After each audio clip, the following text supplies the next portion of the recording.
मैं अमजदुल्ला ख़ान आज आपके दरमियान में आने की अहम वजह यह है कि जैसा कि आप लोग जानते हैं कि जब से तेलंगाना सरकार आई है, तो तेलंगाना में जब से कांग्रेस की सरकार आई है और रेवंत रेड्डी साहब चीफ़ मिनिस्टर बने हैं, मुसलसल यानी महीने में कम से कम 4-5 कम्युनल इंसिडेंट्स हो रहे हैं। और जैसा कि इंग्लिश में कहावत है कि Rome was burning, the Nero was playing the music, यानी रोम जल रहा था और डी नीरो अपने नाच गाने में मसरूफ़ था। उसी तरीक़े से हमारे चीफ़ मिनिस्टर जो है मौन व्रत करे हुए हैं, यानी गांधी जी के बंदर बने हुए हैं, बुरा ना देखो, बुरा ना बोलो, बुरा ना सुनो। राहुल गांधी जो लीडर ऑफ द अपोजिशन है, सारे हिंदुस्तान में जहाँ पर भी फिसादात होते हैं, वो जो है अगर कोई दलित की लड़की के साथ होता या दलित के साथ हुआ तो इमीडिएटली बयान देते हैं, मौके वारदात पर पहुंच जाते हैं। उनकी ही रियासत में जहां पर उनका ही चीफ मिनिस्टर है, लामुतना ही सिलसिला, यानी आज जो है 23 कम्युनल अटैक्स हो गए। अभी तक सरकार आए 9 महीने हो रहा, 9 महीने के अंदर 23 कम्युनल अटैक्स, पिछले 1 महीने में 7 कम्युनल अटैक्स हुए मुसलमानों के हमला। कुछ ही दिन पहले आपको मालूम होगा कि जैनूर जो कोमरभीम आसिफाबाद डिस्ट्रिक्ट तेलंगाना स्टेट में जैनूर में तक जो एक मंसूबाबंद तरीक़े से फिसाद हुआ, एक प्री प्लान तरीक़े से एक ज़ईफ़ खातून को एक लड़के ने रेप किया, इल्ज़ाम रेप करने की कोशिश किया, रेप भी नहीं किया, रेप करने की कोशिश किया बोलकर सारे क़बायली लोगों को जमा करके बीजेपी आरएसएस वालों ने मंसूबाबंद तरीक़े से जैनूर में फिसाद किया, जिसमें तकरीबन 140 दुकानें जलाई गई, 4 मसाजिद को हमला किया गया, भारी नुकसान किया गया और कई मुसलमानों के घरों को जो है टारगेटेड करके उनको तोड़ा गया, जलाया गया। अभी तक भी जैनूर में जो है सेक्शन 144 है, इंटरनेट की सुविधा जो है कभी आ रही कभी नहीं आ रही। और आपको जान के हैरत होगी कि जब से जैनूर का फिसाद हुआ, अतराफ़ के पूरे इलाके, आसिफाबाद और आदिलाबाद के जितने इलाके हैं, सारे इलाक़ों में हिंदू तंजीमों को हर चीज़ की खुली छूट, यानी क़बायली लोग बीजेपी के वर्करों, बीजेपी के पार्टी के साथ जो है बंद मना रही, रैलियाँ निकाल रही, धरने दे रही। उनके मजहबी, जैसा गणेश त्यौहार गुज़रा, अब दुर्गा पूजा आई, तो ये जो है ये चल रहा है सिलसिला। लेकिन कोई मुस्लिम तंजीम वहाँ पर अंदर जाके जैनूर में ना कोई रिलीफ दे सकती, ना कोई बांट सकते, ना कोई मस्जिद का महीना कर सकते, कुछ नहीं कर सकते, सब पे पाबंदी है आने जाने के ऊपर। तो ये सिलसिला चल रहा है।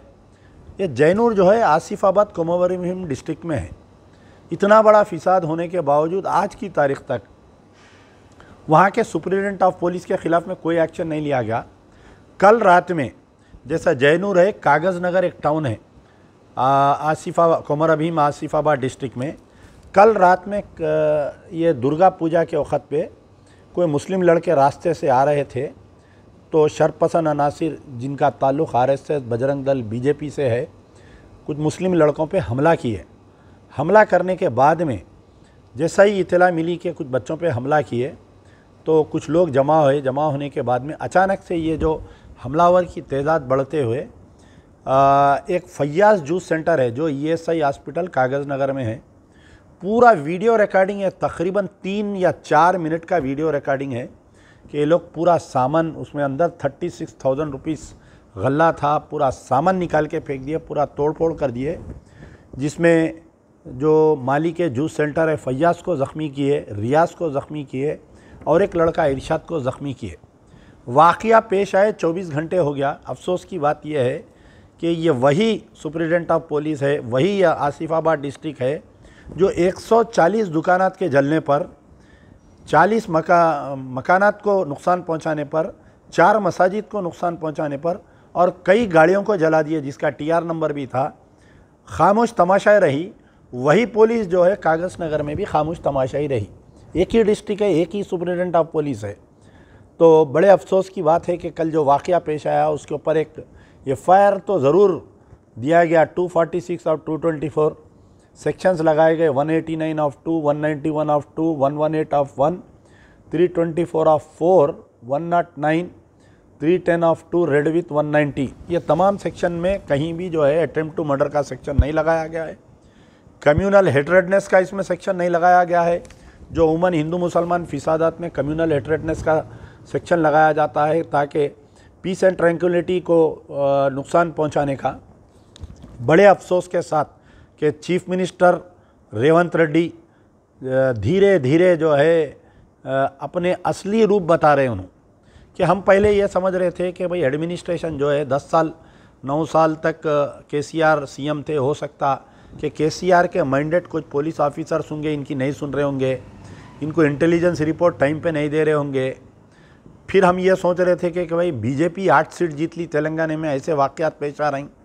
लेकिन धीरे धीरे हमको ये समझने आ रहा है कि अगर फ़र्ज़ करिए इनका जहन साफ़ होता रेवंत रेड्डी का, और अगर इन्हों चाहते तो जब कम्यूनल राइट्स हुए, चाहे वो बोधन में मुस्लिम लड़की बच्ची का रेप होना, अक्यूज़ड एक नॉन मुस्लिम सिटिंग काउंसलर है, चाहे कामारेड्डी का रेप केस रहने दो, चाहे आपके जैनूर का फिसाद होने दीजिए, यानी जो 23% में जो बार बार बोल रहा हूँ कि हर महीने में 4% के हिसाब से 8 महीने के 23% का आप देख सकते हैं।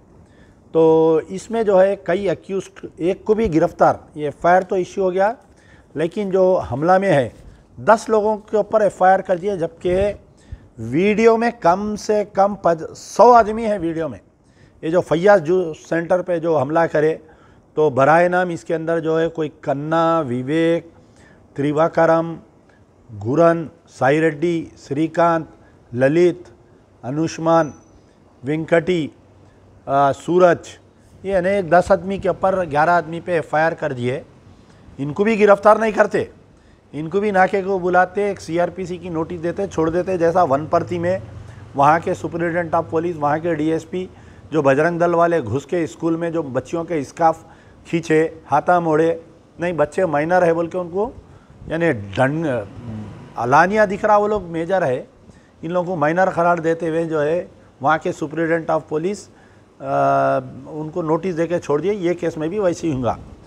तो आज मैं उन तमाम बारहा मैं बोलता हूँ कि जितने मुस्लिम तंजीमें जो चीफ मिनिस्टर की वाहवाही कर रहे हैं आज के दौर में, चाहे वो मौलाना खालिद सैफुल्लाह रहमानी रह दीजिए all India Muslim personal law board के, चाहे वो असदुद्दीन ओवैसी रहने दीजिए, चाहे वो Akbaruddin Owaisi leader of the Akbaruddin Owaisi है, बांकड़े पहलवान हर इलेक्शन में निकलते तकरीर में बोलते कि आप अकबर भाई ऐसा हो गया वैसा हो गया, फ़ोन नहीं करना, कर देना बाद में अकबर भाई को फ़ोन करना बोल के तकरीर करके लापता हो जाते। तो ये तमाम जितने तामीर मिल्लत है, जो भी तंजीमें हैं आज जो ज़िंदा है, ख़ास तौर पर जमीयतुल उलमा के 2 शाख है, एक मौलाना अरशद मदनी साहब का और एक मौलाना, मैं नाम भूल रहा हूँ, तो उनकी 2 शाखें हैं। ये तमाम लोग इस फिसादात पे खामोश, बिल्कुल पिन ड्रॉप साइलेंस बैठे हुए हैं लोग।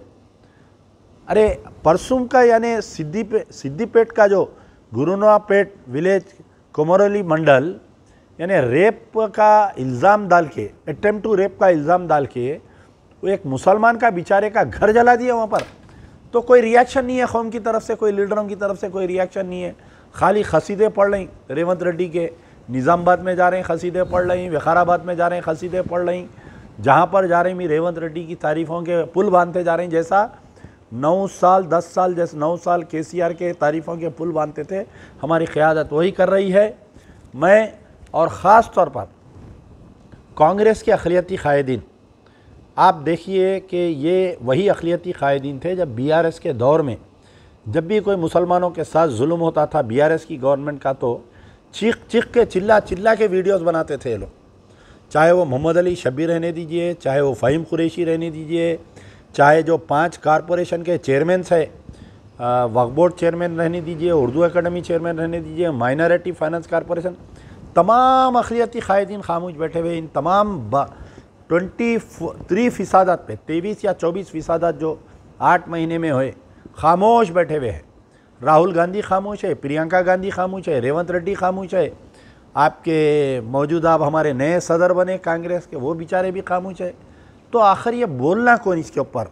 रेवंत रेड्डी को लाइन पे लाना कौन, बताइए? क्या 4 साल तक हम ऐसे ही फिसादात बर्दाश्त करते हुए रहना है? बोलिए, क्या रेवंत रेड्डी सोने की थाली में रखते हुए बीजेपी को तेलंगाना देना चाह रहे हैं? क्या समझ में नहीं आ रहा? क्या आने वाले 4 साल में रेवंत रेड्डी बीजेपी के चीफ मिनिस्टर बनना चाह रहे हैं क्या? ये बात हमको समझ में नहीं आ रही है। हम एआईसीसी के सदर खरगे जी से और leader of the opposition Rahul Gandhi से हम बारहा अपील कर रहे हैं कि ये कम्युनल राइट्स के ऊपर आप आपके चीफ मिनिस्टर से सवाल करिए। अब देखिए, फैयाज जूस सेंटर पे हमला हुआ, 80 से 100 लोग थे, ये फायर 10 लोगों पे, 35,000 हार्ड कैश और पूरा नुकसान हो गया। गवर्नमेंट की तरफ से कोई कंपनसेशन नहीं। जयनूर के फिसादात वाले आज तक वहाँ पर जो है वो लोग कारोबार चालू नहीं करे। 110 दुकान ऐसा दिख रहा जैसा ईरान इराक की वार, यानी तो जैसा ये सऊदी वो यमन में बॉम्बिंग करे तो क्या हालत है, इज़राइल फ़लस्तीन में बॉम्बिंग करके क्या हालत कर दिया, वो हालत है वहाँ पर। तो हमारा मुतालबा है कि जो कागज़ नगर का वाक़या पेश आया, इसके ऊपर सख्ती से एक्शन लेना चाहिए और ये तमाम 10 नहीं बल्कि एफआईआर नंबर 246 ऑफ 2024 में पूरों को, 80 लोग हैं उसके अंदर, पूरों को गिरफ्तार करना चाहिए। यार जिंदा सोबत बाकी।